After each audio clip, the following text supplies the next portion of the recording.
এই দাঁড়া, কই যাইস? আজান দেশে তো মসজিদে যাচ্ছি নামাজ পড়তে। ও, মসজিদে যাচ্ছিস? আপনি এই কথা জিজ্ঞেস করতেছেন কেন? আপনারা দেখে তো নামাজি মনে হচ্ছে না। কি কইলি?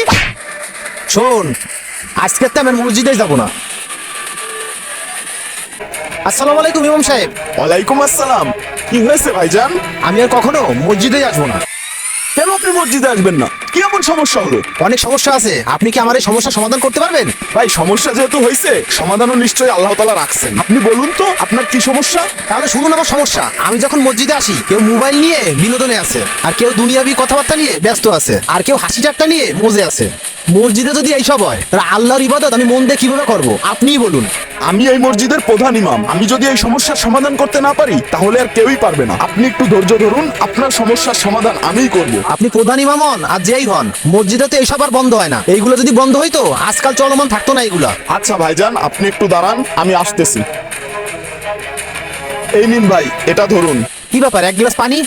এ কি পড়া পানি? এটা আমি কি করব? আপনি কি মনে করছেন এই পড়া পানি খাইয়ে আমি আবার মসজিদে আসবো? এটা যদি ভাবেন, এটা আপনার ভুল ধারণা। আরে ভাই, আপনি ভুল বুঝতেছেন। এটা পানি পড়াটা কিছুই না। তাহলে এই গিলাসটা কেন হাতে দিলেন আপনি? এটা আপনার হাতে দেওয়ারও একটা কারণ আছে ভাই। আপনার এই সমস্যার সমাধান এই গ্লাসের ভিতরেই আছে। এই এক গ্লাস পানি দিয়ে আপনি আমার কি সমাধান করবেন? সমাধান তো অবশ্যই আছে। আপনার এই গ্লাসটা হাতে নিয়ে মসজিদের চারপাশ থেকে 2টা ঘুরলি দিতে হবে। আপনিও কি আমাকে নিয়ে মসজিদের আশপাশে খেলাধুলা শুরু করতেছেন? না ভাই, কোনো খেলাধুলা শুরু করিনি। আপনাকে মনে রাখতে হবে, এই গ্লাসটা হাতে নিয়ে মসজিদের চারপাশ থেকে ঘুরলি দেওয়ার সময় 1 ফুট পানি যেন না পড়ে। আর 1 ফুট পানি যদি নিচে পড়ে, তাহলে আপনার আবার প্রথম থেকে ঘুরলি শুরু করতে হবে। এইটা এ তো কোনো ব্যাপারই না। এখনই আপনাকে দেখাচ্ছি।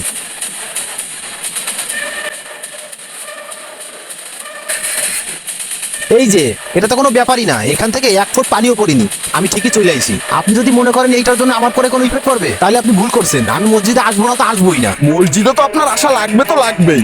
না, আমি কোনোদিনই আসবো না। আচ্ছা, আপনি যখন ওই পানিটা নিয়ে মসজিদের চারপাশ থেকে হাঁটতেছিলেন, তখন কি আপনি খেয়াল করছিলেন কতটা মানুষ গল্প করছিল দুনিয়াবি, আর কতটা মানুষ মোবাইল চাপাচাপি করতেছিল, আর কতটা মানুষ হাসি ঠাট্টা করতেছিল? বলুন তো। আপনি যে শর্ত দিচ্ছেন এই পানি যাতে না পড়ে, আমি তো পানির দিক তাকাই হাঁটছি, কারোর দিক তাকাও তো সময়ই পাইনি। সামান্য পানি নিয়ে হাঁটার সময় এর দিকে তাকায় থাকার কারণে আপনি কারো দিকে তাকানোর সময় পাননি। তার মানে এই কাজটা আপনি মনোযোগ দিয়ে করেছেন। আপনার চারপাশে ঘটে যাওয়া ঘটনা আপনি অনুধাবন করতে পারেননি। তেমনই ভাই, মসজিদে যখন আসবেন, মন থেকে আল্লাহর ইবাদত করার জন্যই মসজিদে আসবেন।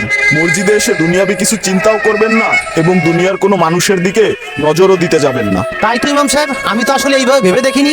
আমি যখনই মসজিদে আসতাম, নামাজ থেকে ওদের দিকে খেয়াল দিতাম বেশি। তাহলে তো এবার আপনি বুঝতে পেরেছেন, মসজিদে আসবেন শুধু আল্লাহ তাআলার ইবাদত করার জন্য, এই দুনিয়ার মানুষের দিকে ফলো করার জন্য না।